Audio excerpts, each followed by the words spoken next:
How long were the Israelites in Egypt? In Exodus 12:40 it says, "Now the length of time the Israelite people lived in Egypt was 430 years."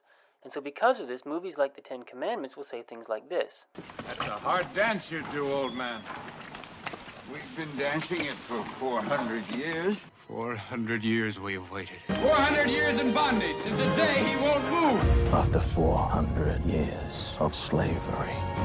And experts on the topic will say things like this. The Israelites were there 430 years. We have the record in the Bible that tells about the Israelites going into Egypt and living there for 430 years. But if you do the math, you'll find that this is not mathematically possible. You see, Moses was 80 years old when they left Egypt, his father Amram lived to 137, his father Kohath lived to 133, and Kohath was one of the 66 persons who went with Jacob down into Egypt. Now let's just stretch this out as much as we possibly can. Let's assume that Kohath was a newborn baby when he arrived in Egypt. Let's assume that Amram was born the year that his father died, and let's assume that Moses was born the year that his father died. So take 133 plus 137 plus 80, and that equals 350, which means that the amount of time the Israelites were in Egypt could have been no longer than 350 years maximum. Now more than likely Kohath was probably not a newborn baby when he arrived in Egypt. More than likely Moses was not born the year that his father died, and more than likely Amram was not born the year that his father died, which means that the amount of time the Israelites were in Egypt would have been significantly less than 350 years. So why does Exodus 12:40 say the Israelites were in Egypt for 430 years when this is not mathematically possible? The key is found in one of Paul's letters. In Galatians 3:16 and 17, Paul says, "Now to Abraham and his seed were the promises made. And this I say, that the law, which was 430 years later, cannot annul the covenant that was confirmed before by God in Christ." Basically, Paul is saying that from the time that Abraham received the promise to the time that Moses received the law, there was 430 years. Well, Abraham received the promise when he entered Canaan when he was 75 years old. Then, 25 years later, when Abraham was 100 years old, that's when Isaac was born. Then, 60 years later, when Isaac was 60 years old, that's when Jacob was born. Then, 130 years later, when Jacob was 130 years old, that's when all of Israel arrived in Egypt. So take 25 plus 60 plus 130, and that equals 215, which means that there was 215 years from the time that Abraham entered Canaan to the time that all of Israel arrived in Egypt. Now, Moses received the law the same time that they left Egypt, because remember, the Israelites were living in Goshen, and then Moses led them out of Goshen, brought them through the wilderness, and brought them to the sea. And then God split the waters of the sea in half and brought them into Midian, which is in Arabia, then brought them to Mount Sinai, which is where Moses received the law. And so Moses received the law the same time they left Egypt. So Paul is saying that there was 430 years from this point to this point, and according to the Old Testament, there's 215 years from this point to this point. So take 430 years and then subtract 215 years, and that equals 215, which means that the amount of time that the Israelites were in Egypt was 215 years. 215 in Egypt, 215 in Canaan, 430 total. Now that is mathematically possible, because 215 is significantly less than 350, and that's exactly what the Greek Septuagint says in Exodus 12:40. It says, "And the sojourning of the children of Israel while they sojourn in the land of Egypt and the land of Canaan was 430 years. The Samaritan Pentateuch says the same thing.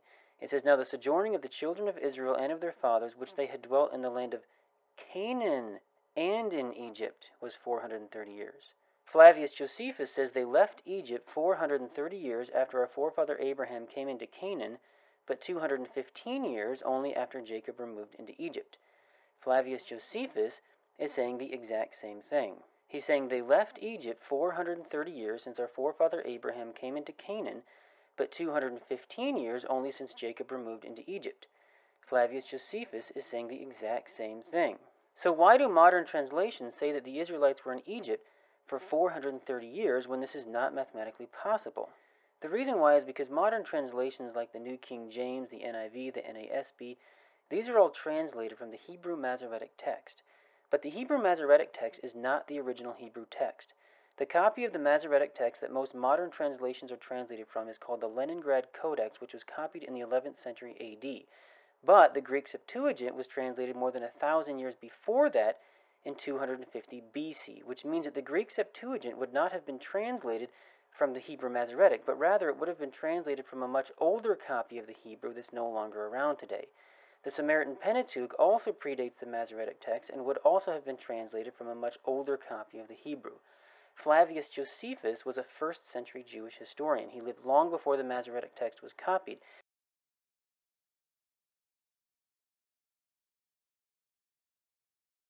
And Josephus had access to ancient Hebrew texts that have since been lost or destroyed.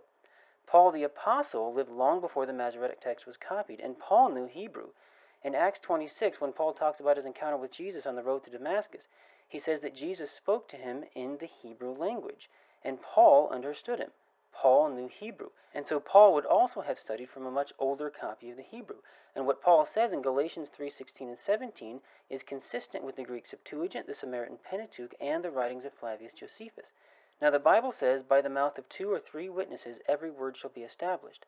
Well, we've got more than 2 or 3 witnesses here. We've got 4 witnesses all bearing witness that the original Hebrew text said that the Israelites will be in Egypt and Canaan for 430 years.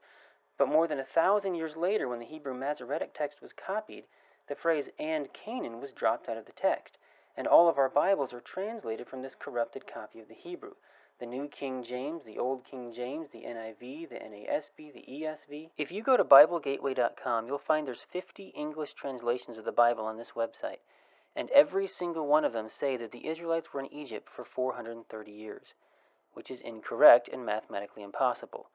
Every single one of these translations are inconsistent with the original Hebrew because they're all translated from the Hebrew Masoretic, and according to these 4 witnesses, the Masoretic text copied it incorrectly. As a matter of fact, these ages of Moses and his father and grandfather are recorded in the Masoretic text, and yet they only add up to 350 years maximum. So in that sense, there's even a 5th witness. The Masoretic bears witness against itself. And so the amount of time the Israelites were in Egypt was only 215 years. But the years of slavery was even less than that, because the Israelites did not become slaves until after Joseph and all that generation died, and then a new king arose who did not know Joseph. Well, Joseph was 30 years old when he entered Pharaoh's service.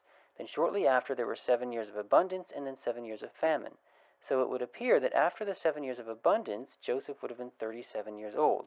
Then 2 years into the famine, when he was 39, that's when all of Israel arrived in Egypt. So based on the information given, it appears as if Joseph was 39 years old at the beginning of that 215 years. Then Joseph died at 110. So take 110 and subtract 39, and that equals 71, which means that for 71 years, the Israelites were in Egypt under Joseph's rule, and they were not slaves during those 71 years. So take the 215 years that the Israelites were in Egypt, subtract the 71 years that Joseph was in power, and that equals 144, which means that the Israelites were not slaves for any longer than 144 years maximum. Now Moses was 80 years old when they left Egypt, and they were already in slavery when Moses was born, which means that they could not have been slaves for any less than 80 years minimum. So take the 215 years that the Israelites were in Egypt, subtract the 71 years that Joseph was in power, subtract the 80 years of Moses' life, and that equals 64, which means that there were 64 years in between Joseph's death and Moses' birth. The Israelites became slaves sometime after Joseph died and sometime before Moses was born, sometime within that 64-year time period. Now let's just assume that the Israelites became slaves at exactly the midpoint in between Joseph's death and Moses' birth. That would be 32 years after Joseph died and 32 years before Moses was born. If this is the case, then that would mean that the Israelites were slaves for 112 years. And so the amount of time the Israelites were in slavery was probably about 112 years or so. Maybe a little bit more, maybe a little bit less, but definitely no more than a maximum of 144 and definitely no less than 80 years minimum. Whatever the case, the Israelites were definitely not slaves for nearly as long as the movies make it sound when they say, 400 years in bondage, and today he won't move. The Israelites were not slaves for 400 years. They were only slaves for about 112 years or so, plus or minus 32 years. You see, when you take the prophecy in Genesis and you match that up with the timeline in Exodus, then you're able to understand how these puzzle pieces fit together. But the main thing that causes people to misinterpret this prophecy in Genesis is the Hebrew Masoretic text has dropped the phrase "and Canaan" out of the text. This is the main thing that causes people to believe that the Israelites were in Egypt for 430 years. But the truth is, they were in Egypt for only half that time, for 215 years. According to the documentary Patterns of Evidence, The Exodus, the Israelites' arrival in Egypt was around 1665 BC. and the Exodus took place at about 1450 BC. This means that the Israelites were in Egypt for 215 years. This is the only thing that the archaeological evidence supports. The evidence does not support 430 years in Egypt. This is the reason why it's important to understand biblical history correctly first, in order to correctly understand how it correlates with Egyptian history and archaeology.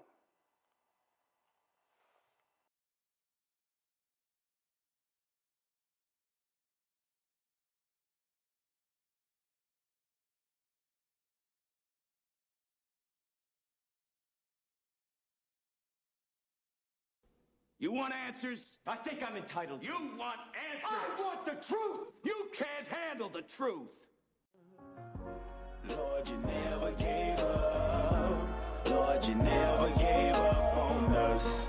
You never gave up. Lord, you were always there. And you're here right now, still loving me. All the while you always care, yeah.